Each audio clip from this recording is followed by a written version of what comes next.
Say yes to new beginnings. Yes. Say yes to new beginnings. Yes. Say yes to... Your romance with show business has been very beautiful and perhaps fruitful also. How did it all begin? No, you used a very interesting word. Say, how did I get entangled?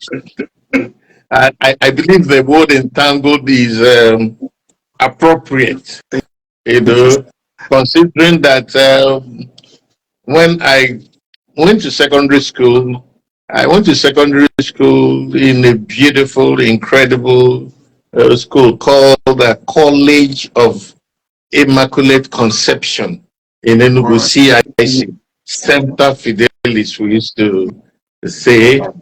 I was a science student, and I did maths, additional maths, physics,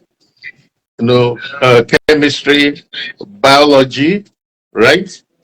And with all modesty, I had A's in all of them, right? So how would you have A's in maths, physics, chemistry, uh, mathematics, additional mathematics, and end up playing music? I guess, it's very contradictory, but that's part of the contradictions of my life.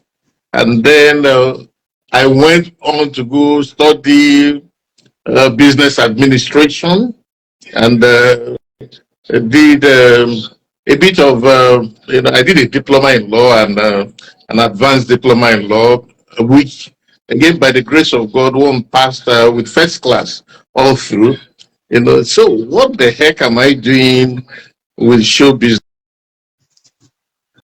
My romance with show business started, probably would have been triggered by my late sister, whom I lived with in Enugu, calling, who went and bought an organ, right? An organ, the musical organ, what we call a harmonium. And I learned the, C major, C flat, C minor, and all that on that beautiful instrument, and began to play music while I was still in secondary school. And then got involved. I was intrigued. Got involved with a band in Enugu called Life Everlasting, which was headed by a great drummer, his late now, Stoneface Iwago. So I used to escape from school to go and play Sunday jumps with Life Everlasting. And we used to tour the whole of the East, we'll carry our instruments in the combi bus and go to Enugu, go to Onitsha, go to Owere, and all the towns in between.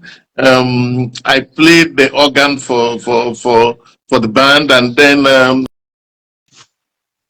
and it was exciting.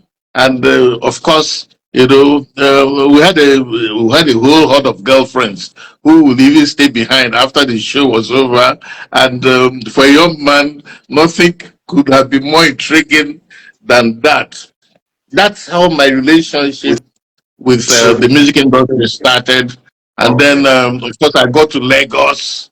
I wanted to make a record. Those days it was so difficult to make a record. It's not like now when you can stay in your room and get somebody to record.